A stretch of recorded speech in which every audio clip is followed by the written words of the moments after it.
Viceroy की counselling में। तो हेलो फ्रेंड्स, कैसे हो आप सब लोग। उम्मीद करती हूँ सभी लोग अच्छे होंगे। तो फ्रेंड्स, एक दिन शाम को डॉक्टर साहब अपने दफ्तर से वापस लौट रहे थे। रास्ते में एक जगह भीड़ देखकर उन्होंने अपनी मोटर रोकी। एक बूढ़ा आदमी दर्द से कराह रहा था। उसे देखकर डॉक्टर साहब का हृदय भर आया। उसे अपने बंगले पर लाकर उसकी दवा की। जब वह बूढ़ा अच्छा हो गया तब उसे अपने यहाँ काम दिया। वे जब तक दिल्ली में रहे तब तक मुसीबत ज़दा आदमी उनके पास आते। दिल्ली में सभी उनके बंगले को इंसाफ की कोठी कहते। जब वायसराय की काउंसलिंग में अवकाश ग्रहण किया तब सबसे पहले अपने नौकरों को रहने का इंतजाम करवाया। अपने भंगी भाइयों पर तो विशेष कृपा की। एक भंगी विद्यार्थी को जो पूर्ण रूप से लंदन जाने के लिए योग्य नहीं था, उसे भी लंदन पढ़ने के लिए भेजा। अपने शिमला दफ्तर में 21 क्लर्कों में 19 भंगी ही रखे।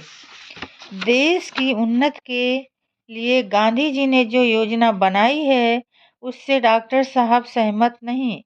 गांधी जी कहते हैं कि यह देश खेतिहर है और इसे पाश्चात्य कला कौशल से अप्रभावित रहना चाहिए। तभी देश के निवासियों को पेट भर भोजन प्राप्त होगा। देश की उन्नति के विषय में डॉक्टर साहब के कुछ दूसरे ही विचार हैं। नई दिल्ली में 25 अक्टूबर 1943 को रिकॉन्स्ट्रक्शन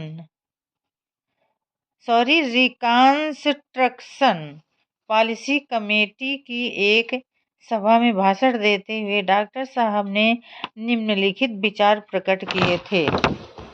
प्रत्येक मनुष्य यह जानता है कि भारत प्रधानतः एक खेतिहर देश है, किंतु आश्चर्य तो इस बात का है कि बहुत कम आदमी ऐसे हैं जो यह महसूस करते हैं कि यह भारत का कितना बड़ा दुर्भाग्य है।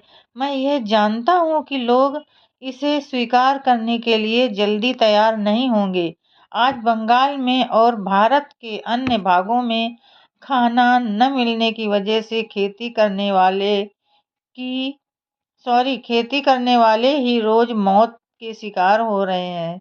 इससे अधिक प्रमाण की क्या आवश्यकता है। ऐसा केवल उसी समय रुक जा सकता है जब खेती को लाभदायक बनाया जाए। भारत में खेती को लाभदायक बनाने का रास्ता केवल यही है कि ज़्यादा से ज़्यादा तादाद में तिजारत बढ़ाई जाए। खेती पर ज़रूरत से ज़्यादा आदमी निर्भर करते हैं, वे तिजारत में लग जाएंगे। देश की गरीबी का अंत करने के लिए डॉक्टर साहब ने जो सुझाव रखा था उसी का परिवर्तित रूप आज पंडित नेहरू भी रख रहे हैं। वे भी भारत की तिजारत बढ़ाकर उसे पूर्व का गढ़ बना देखना चाहते हैं। ऐसी परिस्थिति में हम यह कह सकने का साहस कर सकते हैं कि वायसराय के काउंसलिंग में जाकर पंडित नेहरू भी उन्हीं कामों को अपनाने का प्रयास कर रहे हैं जिनके लिए डॉक्टर अंबेडकर पहले से ही रास्ता दिखा गए हैं। क्या यह अकेला उदाहरण यह साबित नहीं कर देता कि जो बातें पंडित नेहरू आज सोच सकते हैं वही डॉक्टर साहब बहुत पहले से सोचे बैठे हैं। तो फ्रेंड्स, आज के लिए बस इतना ही। कल फिर मिलेंगे अगले नए वीडियो के साथ। तब तक के लिए फ्रेंड्स, जय भीम, नमो बुद्धाय।